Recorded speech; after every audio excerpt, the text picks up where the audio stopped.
तो इसके बाद हम पढ़ेंगे किचन वेस्ट मैनेजमेंट। तो जो मोस्ट कॉमन किचन वेस्ट हमारे निकलते हैं वो होते हैं food waste, plastic, glass, cardboard from packaging, knives and other dangerous items जो चाकू वगैरह होते हैं हमारे। फिर केमिकल वेस्ट निकलता है किचन से, फिर लिक्विड वेस्ट निकलता है किचन से, फिर कैटरिंग वेस्ट भी बोल सकते हैं उसको हम, और फिर बेकरी वेस्ट भी होता है उसको भी, वो भी किचन वेस्ट में आ जाता है। उसके बाद देखते हैं कि कुछ रूल्स हैं किचन वेस्ट को हैंडल करने के। वो रूल्स क्या क्या हैं? तो सेपरेट हमको करना चाहिए दो वेस्ट को, दो डस्टबिन में, वेट वेस्ट अलग, गीला कचरा अलग, सूखा कचरा अलग। उसके बाद हमको जो ग्लास या प्लास्टिक जो रहता है उस कंटेनर को हमको रखना चाहिए ताकि हम उसमें फूड मैटर को डाल सकें। मतलब हमारा जो कंटेनर है उसको उस तरीके और उसकी सफाई भी काफ़ी अच्छे से हो जाए, इसलिए हमको एक ग्लास और प्लास्टिक का कंटेनर रखना चाहिए गीले कचरे के लिए, किचन वेस्ट के लिए। फिर अगला जो रूल है वो है store and send dry waste out of the home regularly at least once in 7 days। तो हर 7 दिन में हमको जो सूखा कचरा है वो कम से कम घर से बाहर निकालना चाहिए हमको। And store and send wet waste on a daily basis. गीला कचरा जो है हमको डेली बेसिस पे घर से बाहर डिस्पोज करना चाहिए। उसके बाद अगला रूल जो है use cloth bags instead of plastic bags, क्योंकि प्लास्टिक हानिकारक है तो प्लास्टिक बैग्स की जगह हमको क्लॉथ बैग्स का यूज़ करना चाहिए। उसके बाद अगला रूल है toxic waste in any if any must be isolated and disposed of in a responsible manner. जैसे कि चूहे मारने की दवाएं हो गई, क्लीनिंग एजेंट, हार्पिक वगैरह हो गए हमारे, ये सब टॉक्सिक वेस्ट में आते हैं। और ये सारे टॉक्सिक वेस्ट इनको हमको अलग से आइसोलेटेड तरीके से डिस्पोज करना चाहिए एक जिम्मेदार मैनर में, एक रिस्पॉन्सिबल मैनर में। अगला रूल आता है, अगला रूल बोलता है कि keep paper bag for throwing the sanitary waste and don't throw such waste in kitchen. Kitchen वाले वेस्ट में आप सैनिटरी वेस्ट जो हो गए हमारे, डायपर्स बच्चों के हो गए, सैनिटरी नैपकिन्स हो गए, ये सारे किचन वेस्ट में हमको इनको मिक्स नहीं करना चाहिए, एक पेपर बैग में अलग से रखना चाहिए और फिर उनको डिस्पोज करना चाहिए। उसके बाद 8वां रूल कहता है हमको donate items when possible, left over food etcetera unused container. तो हमको हमारे पास जैसे कि कुछ ऐसे डब्बे वगैरह होते हैं जो कि यूज़ में नहीं आते हैं, उन डब्बों को हमको फेंकने की बजाय, वेस्ट जनरेट करने की बजाय हम किसी को उनको डोनेट कर सकते हैं, तो उनको डोनेट कर दो। अगर हमारा खाना बच रहा है किचन से तो हम उसको फेंकने की बजाय, वेस्ट जनरेट करने की बजाय किसी और को अगर दे सकते हैं, किसी भूखे का पेट भर सकते हैं तो वो भर दो। उसके बाद आता है हमारे एडवांटेजेस क्या होते हैं किचन वेस्ट मैनेजमेंट के। तो एडवांटेजेस देख लेते हैं, इसके 3 एडवांटेजेस होते हैं बेसिकली। इसके 3 एडवांटेज में पहला एडवांटेज ये होता है किचन वेस्ट मैनेजमेंट का कि a kitchen with proper waste segregation and waste management does not attract disease and pest. तो जो कीड़े मकोड़े हो गए, चूहे वगैरह हो गए, ये सारी कीड़े मतलब मक्खियाँ वगैरह, मच्छर वगैरह जो सब जनरेट होते हैं, पेस्ट होते हैं, तो पेस्ट कंट्रोल की हमको ज़रूरत नहीं पड़ेगी और उसके कारण जो बीमारियाँ हो सकती हैं हमको, वो हम उससे बच सकते हैं। उसके बाद जो अगला एडवांटेज होता है किचन वेस्ट मैनेजमेंट का होता है segregation leads to more convenient process of collection and disposal. तो जब हम सेग्रीगेट करते हैं, गीला कचरा अलग करते हैं, सूखा कचरा अलग करते हैं, जब इन दोनों कचरों को अलग कर दिया जाता है तो उसके बाद हम उसका कलेक्शन भी बहुत अच्छे तरीके से कर सकते हैं उन कचरे का, और उसका डिस्पोजल भी हम बहुत अच्छे तरीके से कर सकते हैं। तो ये एक एडवांटेज हो गया किचन वेस्ट मैनेजमेंट का। अगला एडवांटेज क्या होता है किचन वेस्ट मैनेजमेंट का? वो ये होता है कि waste segregation systems make it easy for wet waste to be kept in well ventilated environment and away from waste. This will lead to much cleaner places. मतलब क्या होगा कि जो हम वेस्ट सेग्रीगेशन करते हैं, गीला कचरा जब अलग करते हैं तो हम उसको प्रॉपर वेंटिलेशन दे सकते हैं ताकि वहाँ पे एक ऐसा वेंटिलेटेड एनवायरनमेंट हो जहाँ पे ऑक्सीजन की कमी ना हो, और उसके कारण ऑक्सीजन की कमी नहीं होगी तो एरोबिक रेस्पिरेशन होगा वहाँ पे, और उसके कारण जो कीड़े मकोड़े, मच्छर वगैरह होते हैं वो सब नहीं आएंगे, और उसके कारण हमारी जो जगह रहेगी वो साफ़ रहेगी। एक क्लीनर प्लेस बनाने में हमारे को मदद मिलेगी किचन वेस्ट मैनेजमेंट से। उसके बाद आता है हमारे बायो फर्टिलाइजर्स क्या होते हैं। तो बायो फर्टिलाइजर्स एक ऐसे सब्सटेंस होते हैं जो कि मतलब लिविंग माइक्रो ऑर्गेनिज्म होते हैं जो सॉइल की उर्वरकता, फर्टिलिटी को बढ़ाते हैं और हमारी जो क्रॉप्स होती है उनकी ग्रोथ में काफ़ी ज़्यादा मददगार हो साबित होते हैं। Bio fertilisers adds nutrients through the natural process. वो एक नेचुरल प्रोसेस से न्यूट्रिएंट्स को ऐड करते हैं, वो नाइट्रोजन को फिक्स करते हैं, फॉस्फोरस को सॉल्युबलाइज करते हैं, और जो प्लांट की ग्रोथ होती है उसको स्टिमुलेट करते हैं, और मतलब उनको हम एक तरीके से growth promoting substances bio fertilisers को बोल सकते हैं। Bio fertilisers are natural fertilisers that contain micro organism such as bacteria, algae and fungi separately और कॉम्बिनेशन। तो बायो फर्टिलाइजर जो होते हैं वो नेचुरल फर्टिलाइज़र होते हैं, उनके अंदर ऐसे माइक्रो ऑर्गेनिज्म होते हैं जिनमें जो हम बैक्टीरिया आ सकते हैं, उसमें फंजाई आ सकते हैं, एल्गी आ सकते हैं, वो सेपरेटली भी आ सकते हैं या अलग अलग भी आ सकते हैं या कॉम्बिनेशन के साथ भी आ सकते हैं। तो ये बायो फर्टिलाइजर्स में आते हैं। They help build up the soil microflora and thereby improve the soil health. तो ओवरऑल ये एक माइक्रोफ्लोरा को बिल्डअप करने में हमारे को मदद करते हैं और सॉइल की जो हेल्थ होती है हमारी उसको इम्प्रूव करने में बहुत ज़्यादा मददगार साबित होते हैं बायो फर्टिलाइज़र्स। उसके बाद बैक्टीरियल फर्टिलाइजर्स जो होते हैं वो क्या होते हैं, the life cells of bacteria are used as bio fertiliser. तो बैक्टीरिया के जो लाइफ सेल्स होते हैं उनको, मतलब सबसे पहले हम देख लेते हैं बैक्टीरियल फर्टिलाइजर्स होते क्या हैं। तो बैक्टीरियल फर्टिलाइजर्स क्या होते हैं, जो बैक्टीरिया की लाइफ सेल्स होती है वो उनको हम बायो फर्टिलाइजर के तौर पे यूज़ कर सकते हैं। कि ये माइक्रो ऑर्गेनिज्म क्या करते हैं, NIF जीन एक यूनिक जीन होता है इनका, वो नाइट्रोजन फिक्स करने में इनका काम में आता है। अब जो ये नाइट्रोजन फिक्सिंग बैक्टीरिया होते हैं ये दो अलग अलग कंडीशंस में काम करते हैं। या तो ये सिम्बायोटिकली काम करते हैं या फ्री लिविंग बीइंग की तरह काम करते हैं। सिम्बायोटिकली कैसे काम करते हैं, जो हमारी प्लांट्स होती है उनके रूट्स से ये चिपक जाते हैं और वहाँ पे नोड्यूल्स का फॉर्मेशन कर देते हैं। डायग्राम में देखेंगे नोड्यूल्स अभी क्या होते हैं। और फ्री लिविंग की तरह कैसे काम करते हैं कि ये प्लांट की रूट्स में नहीं चिपकते हैं, पर ये जो एटमॉस्फेरिक नाइट्रोजन्स होती है ये उसको ही फिक्स कर देते हैं। तो फ्री लिविंग की तरह काम करते हैं ये। जैसे कि आप डायग्राम में देख सकते हैं कि ये प्लांट का रूट बने हुए हैं और यहाँ से यहाँ पे रेस्पिरेशन होता है, यहाँ पे ऑक्सीजन का एक्सचेंज होता है। तो ये जो हमारी रूट्स होती हैं ये सेमी परमिएबल होती है और सेमी परमिएबल होने के कारण फिर यहाँ पे ये नोड्यूल्स का फॉर्म, नाइट्रोजन को फिक्स करके ये हमारे बैक्टीरिया जो हैं ये नोड्यूल्स फॉर्म कर देते हैं रूट के बाहर की तरफ। तो ये इस तरीके के कुछ नोड्यूल्स हम देख सकते हैं।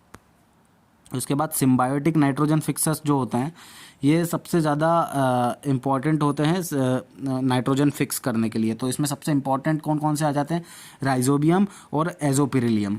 तो राइजोबियम जो रहता है वो रूट्स के हेयर्स, जो रूट्स के बाल होते हैं उनसे चिपक जाता है।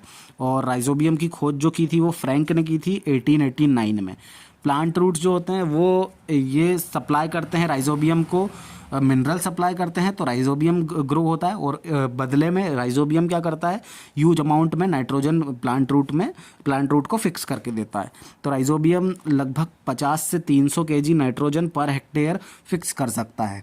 Rhizobium is mainly present in gram, ये ग्राम में प्रेजेंट होता है और ल्यूमिनस क्रॉप में काफ़ी ज़्यादा राइजोबियम एक्टिव होता है।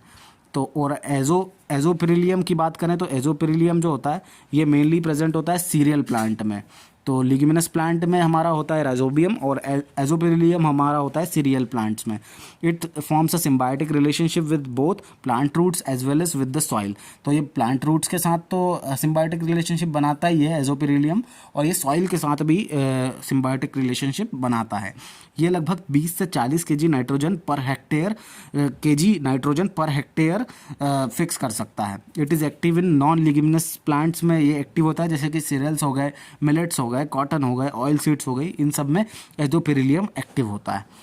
इसके बाद जो लिग्यूमिनस प्लांट होते हैं, एक इम्पॉर्टेंट नोट है यहाँ पे कि लिग्यूमिनस प्लांट जो होते हैं वो उनमें नोड्यूल्स बनते हैं रूट्स में, और राइजोबियम जो रहता है उन बैक्टीरिया पे राइजोबियम बैक्टीरिया की मदद से लिग्यूमिनस प्लांट में नोड्यूल्स बनते हैं। और जो नॉन लिग्यूमिनस प्लांट होते हैं उसमें नोड्यूल्स नहीं बनते हैं, क्योंकि वहाँ पे एजोपिरिलियम जो होता है हमारा बैक्टीरिया ये वहाँ पे एक्ट कर रहा होता है इसलिए। तो एक ये क्वेश्चन इंपॉर्टेंट हो गया। और एक अगला नोट है, ये भी इंपॉर्टेंट है कि the Rhizobium bacteria take in nitrogen from air. जो राइजोबियम बैक्टीरिया होता है वो एयर से नाइट्रोजन लेता है and turn it into the ammonia, वो अमोनिया में बदल देता है। एयर से नाइट्रोजन लिया राइजोबियम ने और अमोनिया में बदल दिया, ठीक है। And plant provides Rhizobium bacteria various sugars in return which are produced during photosynthesis as by product. तो जो प्लांट रहते हैं वो राइजोबियम को देते हैं अलग अलग तरीके की शुगर से। जब वो फोटोसिंथेसिस होता है प्लांट में तो वो कुछ शुगर बनाता है और वो शुगर राइजोबियम को लगती है जिंदा रहने के लिए, तो वो प्लांट से ले लेता है और प्लांट को क्या देता है, वो अमोनिया देता है, ठीक है। उसके बाद नॉन सिम्बायोटिक रिलेशनशिप अगर हम देखें नाइट्रोजन फिक्सेस की, तो large number of free living और non symbiotic bacteria which does not form nodule but makes indirect association by living and thriving in the soil. तो बहुत सारे ऐसे नॉन सिम्बायोटिक बैक्टीरिया होते हैं जो कि नोड्यूल तो नहीं बनाते हैं पर इनडायरेक्ट एसोसिएशन करते हैं लिविंग या नॉन लिविंग, मतलब सॉइल से ये डायरेक्ट रिलेशनशिप इनडायरेक्ट एसोसिएशन करते हैं। जो commonly present free living bacteria हैं उनके नाम हैं एज़ोटोबैक्टर और क्लेइसबेइले। तो एज़ोटोबैक्टर जो होता है वो हेटेरोट्रॉपिक होता है और प्रेजेंट होता है न्यूट्रल और बेसिक सॉइल में, एसिडिक में नहीं होता है Azotobacter. These are most commonly present free living bacteria in Indian soil. तो भारत की सॉइल में सबसे ज़्यादा जो मोस्ट कॉमनली प्रेजेंट है, अगर हर सॉइल में मिल जाएगा अगर हमको, तो वो बैक्टीरिया है एज़ोटोबैक्टर सॉइल, क्योंकि हमारे भारत में बेसिक और न्यूट्रल सॉइल ज़्यादा है। Apart from that, their ability to fix atmospheric nitrogen in soil, they also synthesize plant growth from promoting substances such as auxins and gibberellins and also some of the vitamins। तो ये जो हमारा Azotobacter हैं, Azotobacter ये क्या करते हैं, ये एटमॉस्फेरिक नाइट्रोजन को तो फिक्स करते ही करते हैं, ये प्लांट की ग्रोथ को भी प्रमोट करते हैं। जैसे कि वो क्या करते हैं, इनको सिंथेसाइज कर देते हैं, ऑक्सिन्स को, गिबरेलिन्स को और कुछ विटामिन्स को भी वो सिंथेसाइज कर देते हैं, प्लांट की ग्रोथ को बढ़ा देते हैं और इस तरीके के सब्सटेंस को वो प्रमोट करते हैं। तो Azotobacter also kills harmful fungi which restrict the growth of plant. तो ऐसे कुछ हार्मफुल फंजाई होते हैं जो कि हमारे प्लांट की ग्रोथ को रेस्ट्रिक्ट कर सकते हैं, तो एज़ोटोबैक्टर उनको मार देता है। तो एज़ोटोबैक्टर एक अच्छी चीज़ है प्लांट की ग्रोथ के लिए। Azotobacter is found to be used in rice, maize, cotton, sugarcane and vegetables. सब्जियों में हो सकता है, या चावल में हो सकता है, मेज मतलब हमारे मेज में हो सकता है, कॉटन में हो सकता है हमारे, और कपास में, और शुगरकेन गन्ने वगैरह में हो सकता है। It improves seed germination and plant growth. तो प्लांट की ग्रोथ को बढ़ाता है, सीड के जर्मिनेशन को बढ़ाता है। इसके बाद it is the heaviest micro organism on earth. तो सबसे भारी माइक्रो ऑर्गेनिज्म अगर कोई है तो वो एज़ोटोबैक्टर ही है पूरी धरती पे, amongst those which have discovered till now. तो आज तक जो खोजा गया है सबसे भारी micro organism azotobacter micro organism ही है। उसके बाद अलगल जो अभी हमने देखे बैक्टीरियल बायोफर्टिलाइजर्स, इसके बाद हम देख रहे हैं अलगल बायोफर्टिलाइजर्स। तो algae are the species which are capable of doing photosynthesis as they contain chlorophyll. तो एल्गी की मदद से फोटोसिंथेसिस होता है क्योंकि उसमें क्लोरोफिल होता है।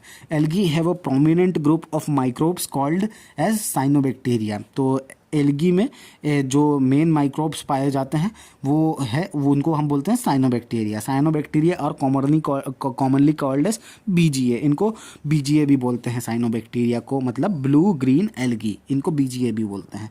मोर than 100 species of BGA can fix nitrogen. तो मतलब 100 से भी ज़्यादा जो ब्लू ग्रीन एल्गी की स्पीसीज प्रजातियां होती है वो नाइट्रोजन को फिक्स कर सकती है। तो ब्लू ग्रीन एल्गी जो है वो चावल में सबसे ज़्यादा पाई जाती है। It is most common in rice field. चावल के खेतों में काफ़ी ज़्यादा पाई जाती है। Use of BGA can increase rice yield by 10 to 15%। तो ये हमारी मतलब अगर चावल की खेती हम कर रहे हैं और 100 किलो चावल अगर हम जितनी जगह से मतलब उगा रहे हैं, तो अगर हम ब्लू ग्रीन एल्गी का यूज़ करते हैं तो वहाँ से 110 से 115 किलो तक चावल हम उगा सकते हैं। तो ये काफ़ी ज़्यादा 10 से 15% हमारी एफिशिएंसी को बढ़ा देती है। It is not affected by the presence of chemical fertilizers. ये ब्लू ग्रीन एल्गी जो है, अगर आप अपनी फसल पे केमिकल फर्टिलाइजर्स का उपयोग करेंगे तो वो भी केमिकल फर्टिलाइजर्स भी कुछ असर नहीं डाल पाएंगे ब्लू ग्रीन एल्गी पे। They are mass produced by keeping fresh water in large cement tanks. इनको जो हमारे सीमेंट टैंक्स होते हैं उसमें ये प्रोड्यूस की जाती है। इनको मतलब क्या किया जाता है, जो हमारी ये एक तरीके से काई होती है, कजी जो होती है ना, जो जम जाती है, उसको हम प्रोड्यूस कर सकते हैं ब्लू ग्रीन एल्गी को। तो इनको हम सीमेंट टैंक्स में फ्रेश वाटर डाल के हम इसमें प्रोड्यूस मतलब मास प्रोडक्शन कर सकते हैं ब्लू ग्रीन एल्गी का। They don't require any further processing. इनको कोई दूसरी प्रोसेसिंग की ज़रूरत नहीं है, डायरेक्ट टैंक से ले जाके सीधे खेतों में अप्लाई कर सकते हैं। उसके बाद बेनिफिशियल इन क्रॉप्स लाइक, ये कहाँ पे बेनिफिशियल हो सकती है, शुगर केन में हो सकती है, गन्नों में हो सकती है, सब्जियों में हो सकती है, कॉटन में हो सकती है, चावल में हो सकती है। The BGA anabaena azollae forms a symbiotic relationship with azolla aquatic forms होती हैं ये, and fix the atmospheric nitrogen. तो ये बीजीए जो होती है ये एजोला के साथ सिम्बायोटिक रिलेशनशिप बनाती है और जो एटमॉस्फेरिक नाइट्रोजन है उसको फिक्स करती हैं। उसके बाद हम देख लेते हैं कि कैरियर्स कौन से होते हैं बायो फर्टिलाइजर्स के, मतलब बायो फर्टिलाइजर्स को कैरी करने के लिए किन किन चीज़ों का ध्यान रहना चाहिए और कौन से इंपॉर्टेंट कैरियर होते हैं ये देख लेते हैं। The use of ideal carrier material is necessary for the production of good quality fertilizer. तो जो आइडियल हमारा कैरियर मटीरियल है वो एक अच्छी क्वालिटी का फर्टिलाइज़र की तरह एक्ट करे, तो इसका बहुत इंपॉर्टेंस है। जैसे पीट हो गया, लिग्नाइट हो गया, चारकोल हो गया, सॉइल मिक्सचर हो गया, इनको हम कैरियर मटेरियल्स की तरह यूज़ कर सकते हैं। जो आइडियल कैरियर मटेरियल होता है उसको चीप होना चाहिए, सस्ता होना चाहिए, लोकली अवेलेबल होना चाहिए, वहीं आसपास से मिल जाना चाहिए, हाई उसमें ऑर्गेनिक कंटेंट उसमें ज़्यादा मात्रा में होना चाहिए, टॉक्सिसिटी नहीं होना चाहिए, कोई भी टॉक्सिक सब्सटेंस नहीं होना चाहिए, जो अच्छा वाटर होल्डिंग उसकी कैपेसिटी होना चाहिए, उसको हैंडल करना बहुत आसान होना चाहिए और उसको प्रोसेस करना भी बहुत आसान होना चाहिए। अब हम डिसएडवांटेज देख लेते हैं कुछ बायो फर्टिलाइजर्स के, कि ये अलग अलग प्लांट के लिए अलग अलग होते हैं, तो ये हर प्लांट के लिए स्पेसिफिक होते हैं। अगर इस प्लांट में लगाना है तो इस तरीके का बायो फर्टिलाइज़र लगेगा, अगर दूसरे प्लांट में लगाना है तो दूसरे तरीके का बायो फर्टिलाइज़र लगेगा। तो ये किसी भी प्लांट के लिए स्पेसिफिक होते हैं, तो ये एक इनका डिसएडवांटेज हो गया। उसके बाद अगला डिसएडवांटेज होता है बायो फर्टिलाइजर्स का, कि the acceptability of bio fertilizers in India has been low because it does not produce quick and spectacular results. तो ये इनके जो मतलब तुरंत रिजल्ट नहीं देता है, और स्पेक्टेकुलर मतलब बहुत ही अमेजिंग कि एकदम चौंका ही दे, पूरी एकदम फसल जगत में पूरी क्रांति ला दे, इस टाइप का भी मतलब इनका वो रिजल्ट नहीं होता है। इसलिए भारत में बहुत ही कम मात्रा में इसकी एक्सेप्टेबिलिटी है, इसका यूज़ भी कम है काफ़ी। और सबसे जो इसका एक डिसएडवांटेज होता है, उसका मेन डिसएडवांटेज ये भी होता है कि इनको रखना, इसको स्टोर करना बहुत ज़्यादा डिफ़िकल्ट है। आप इनको स्टोर करो, पहले इनको प्रोड्यूस करो, फिर इनको स्टोर करो और उसके बाद फिर फील्ड्स में अप्लाई करो, तो it would be a very tough task to do. तो ये एक दिक्कत हो सकती है बायो फर्टिलाइजर्स के साथ। उसके बाद ये एक छोटा सा टॉपिक है, यहाँ से भी ऑब्जेक्टिव बन सकता है कि वेट ऑक्सीडेशन या फिर वेट एयर ऑक्सीडेशन क्या होता है। तो wet oxidation it is a hydrothermal treatment of biologically inactive and hazardous waste. Biologically inactive और हजार्डस वेस्ट का ये हाइड्रोथर्मल ट्रीटमेंट होता है wet oxidation. It is oxidation of dissolved और suspended matter in the water और any other waste using an oxidant such as ozone, oxygen and hydrogen peroxide etcetera. तो oxygen, ozone और hydrogen peroxide का use करके जब हम कोई से भी वेस्ट व या जो डिज़ोल्व हो सकता है या सस्पेंडेड मैटर हो सकता है, किसी भी तरीके का मैटर हो, उसको ऑक्सीडाइज जब हम कर दें, किन किन को यूज़ करके, ऑक्सीजन को, ओजोन को या हाइड्रोजन पेरोक्साइड का यूज़ करके, तो उसको हम बोलते हैं wet oxidation. The oxidation reaction occurs at temperature of about 100 to 375 degree Celsius. तो 100 से 375 डिग्री सेल्सियस के बीच में ये ऑक्सीडेशन प्रोसेस होती है। The system is also maintained under pressure to avoid excessive evaporation of water. ये पूरी रिएक्शन जो है वेट ऑक्सीडेशन की, इसको हम मेंटेन करते हैं, अंडर प्रेशर मेंटेन करते हैं ताकि ज़्यादा इवोपरेशन ना हो। उसके बाद under wet conditions many compounds gets oxidized and become stable. तो वेट कंडीशन में क्या होता है, सबसे इंपॉर्टेंट पॉइंट ये रहता है कि वेट कंडीशन में जो अधिकतर कंपाउंड्स होते हैं वो सब ऑक्सीडाइज हो जाते हैं और स्टेबल हो जाते हैं। तो ये एक इम्पॉर्टेंट पॉइंट मतलब इम्पॉर्टेंट टॉपिक है वेट एयर ऑक्सीडेशन।